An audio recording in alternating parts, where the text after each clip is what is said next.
ये समाज से लेने की जो आदत है, अब तो सरकार से भीख मांगने की आदत लोगों की पड़ गई है। जो व्यक्ति केंद्रीय मंत्री रह लिया, कई बार सांसद रह लिया, विधायक है, सरकार का मैं कहूँगा नंबर 3 या 4 मंत्री है, साफ परिलक्षित होता है कि सरकार की भी कुछ ऐसी सोच है। ये बेकारियों की फौज इकट्ठा करना, ये समाज को मजबूत करना नहीं है, ये समाज को कमजोर करना है।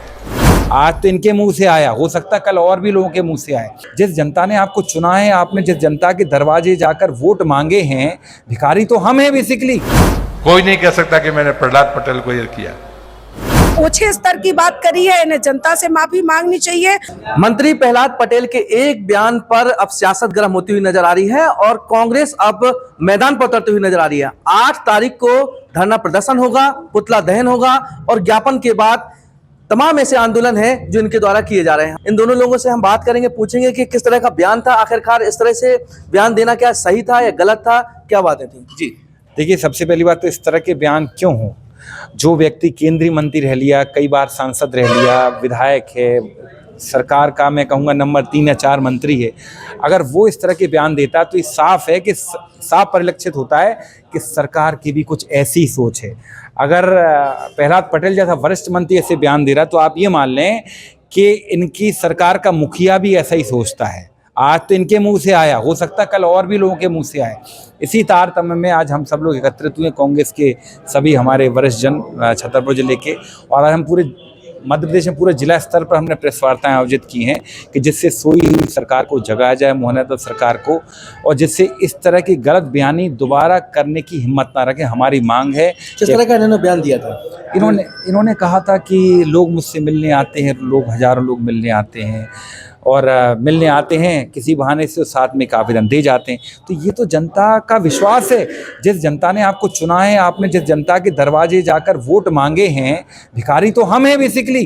जब हम जनता के यहाँ वोट, उसका आशीर्वाद मांगने जाते हैं, नेता, मैं तो साफ कहता हूँ कि हम उनके दरवाजे जाते, वो हमारे दरवाजे नहीं आते, चाहे कांग्रेस का हो या भाजपा का हो। तो भाई, मांगने की स्थिति में तो हम रहते ना। जब आप उसके दरवाजे जाते हो और जब वो आपके दरवाजे जनता आई और उसने एक आवेदन दे दिया, तो प्रहलाद जी आप उनको भिखारी समझ रहे हैं, कह रहे हैं कि भीख मांगने की हमारे देश में आदत सी पड़ चुकी है। तो इस तरह का बयान मुझे लगता है बहुत शर्मनाक बयान है और सभ्य समाज में ये बयान नहीं होना चाहिए। इस तरह का बयान दिया तो मैं तो कहता हूँ इन पर सख्त से सख्त कार्रवाई हो और इनको तुरंत मंत्री पद से हटाया जाना चाहिए, क्योंकि कांग्रेस ने कई बार ऐसे कई मंत्री, हमने तो साहब एक बार याद करी, दिल्ली में स्फोट हुए थे तो हमारे एक मंत्री थे, अब तो दिवंगत हो गए, उनने 2 बार कपड़े चेंज कर लिए थे, शिवराज पाटिल जी, तो हमारी सरकार ने उनको मंत्री पद से हटा दिया था। ऐसा उदाहरण ये पेश करके बताएं तो हम माने। ये तो केंद्रीय मंत्री भी नहीं है, शिवराज पाटिल जी तो बहुत बड़े कद के नेता थे, हमने उनको गृह मंत्री थे, हमने उनको मंत्री पद से हटा दिया था। वो मनमोहन सरकार थी। अब देखते हैं ये क्या होता है। अभी मणिपुर में देखा गया है किस तरह से इस्तीफा का मामला सामने आया है, उसको लेकर क्या कहेंगे? सर, मणिपुर की जो इस्तीफा हुआ है वो बेसिकली सिर्फ एक पॉलिटिकल डिप्लोमेसी है। क्या आपने देख लिया 2 साल में कि इस व्यक्ति के खिलाफ खूब जबरदस्त नाराजगी है, व्यक्ति पूरी तरह से असफल रहा है, और ये वो व्यक्ति है मुख्यमंत्री जिसका वीडियो ऑडियो तो आ गया था 1.5 साल पहले, जो कह रहा था कि हाँ मैंने बम फेंके, बम फेंक दूंगा। सोचिए, एक मुख्यमंत्री कह रहा है कि हाँ मैंने बम फेंके हैं, तो उसको आपने अब जाके इस्तीफा लिया है, तो ये सिर्फ दिखावा है। आपको लग रहा है कि यहाँ चुनाव नज़दीक हैं, आपकी हालत पतली है, तो इनको बदल के हम किसी, कहते ना, टॉम को बदल के हम डिक को ले आएँ, डिक के नहीं तो हम हैरी को बदल लाएंगे। तो इस तरह की रणनीति है इनकी, तो सिर्फ इसलिए इनने बदला है। इनको बदलना था तो 2 साल पहले बदल देते, क्योंकि मणिपुर तो ऐसा राज्य है जहाँ 50,000 लोग आज भी गायब हैं, पता नहीं कहाँ गए, 5,000 से ज़्यादा रजिस्टर्ड बलात्कार हैं, 8 से 10 लाख लोग जो हैं परेशान हुए हैं, बेघर हुए हैं। आप तो आज अगर आप उनका इस्तीफा ले रहे हैं तो सिर्फ इस्तीफा दिखावा, कुछ नहीं है, सिर्फ राजनीति है। जैसे कि कांग्रेस की बात करें तो कांग्रेस के कई ऐसे दिग्गज नेता हैं जिनकी वजह से शायद जो 15 महीने का कार्यकाल था वो भी चला गया था। सिंधिया जी, तमाम ऐसे दिग्गज नेता हैं जो आज भाजपा का दामन थाम रहे हैं। कांग्रेस कहीं ना कहीं कमजोर होती हुई नजर आ रही है, इसको लेकर क्या कहना चाहती हैं आप? ये विषय पहले तो ज्वलंत मुद्दे पे अपन बात कर रहे हैं, तो ज्वलंत मुद्दा ले, जो होना था वो हो गया। निश्चित तौर पे सिंधिया जी गद्दार निकले या उनकी महत्वाकांक्षा थी, जो हुआ सो हुआ, हम उसके लिए तैयार हैं। लेकिन अब आज जो ज्वलंत मुद्दा है वो जनता जनार्दन जिसके दरवाजे पे हम बेझिझक किसी भी समय जाते हैं, रात में 1-1, 2-2 बजे वोट मांगने जाते हैं, जब हम चुनाव लड़ते हैं, उनके लिए हम उन्हें भिखारी कहते हैं। उनका एक आवेदन लेने में हमें तकलीफ होती है।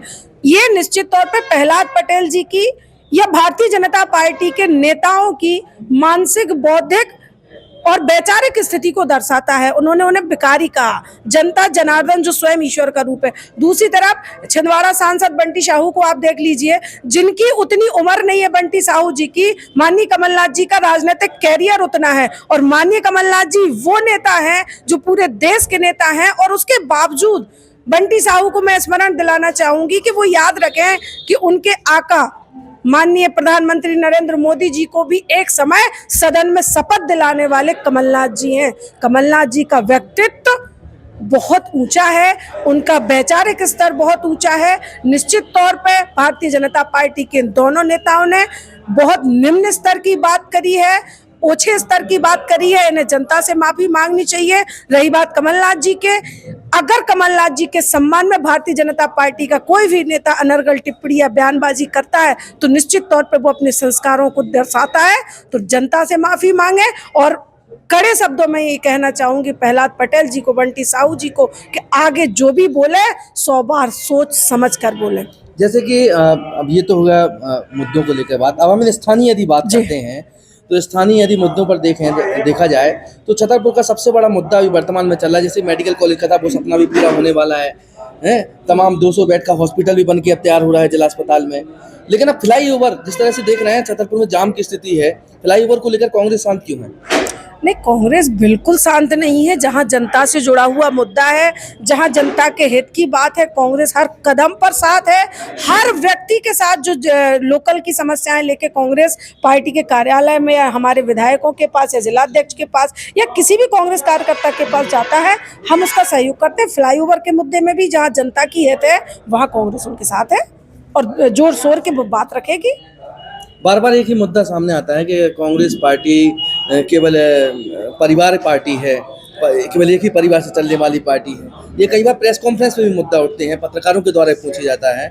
इसको लेकर क्या कहना चाहती हैं? निश्चित तौर पर मुझे नहीं कहना चाहिए, पर ये हमारा चौथा स्तंभ है, और हमारा चौथा स्तंभ अगर बिना पढ़े, बिना देखे, बिना समझे बात करेगा तो ये बड़ा ही गंभीर और सोचनीय विषय है। मैं अपने सभी पत्रकार साथियों से, आपके माध्यम से पूरे देश और प्रदेश के पत्रकार साथियों से एक निवेदन करूंगी कि एक बार भारतीय राष्ट्रीय कांग्रेस के राष्ट्रीय अध्यक्षों की सूची पर प्रारंभ से लेकर आज दिनांक तक नजर डाल लें, अध्ययन कर लें, उनके ज्ञान चक्षु खुल जाएंगे, आंखों से पट्टी दूर हो जाएगी और मोदी जी का झूठ फैलाया हुआ ये नाटक बिल्कुल सामने आ जाएगा। रही बात परिवारवाद की, आप भारतीय जनता पार्टी के परिवारवाद पे ध्यान दीजिए। यहाँ कोई परिवारवाद नहीं है। अगर परिवारवाद होता तो राहुल गांधी सेवा न चुन रहे होते, आज राष्ट्रीय अध्यक्ष होते। इसी बात से उन्होंने इस्तीफा दिया। और सबसे बड़ी बात, पूरे विश्व में, पूरे देश में अगर इस चीज में हम आपको कहें कि भारत के बाद केवल सोनिया जी ऐसी हुई हैं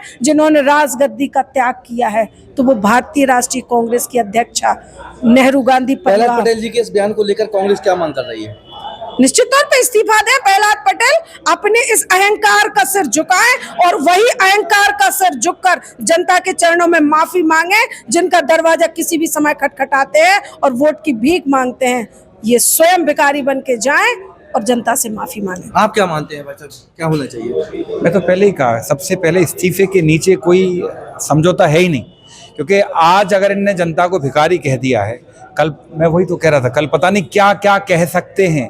अगर आज इन मंत्री जी का इस्तीफा नहीं हुआ तो आप मान लें कि आगे आने वाली स्थिति और ख़राब होगी, क्योंकि ये पहले मौके नहीं कई बार हैं जिन्होंने जनता को अपमानित किया है।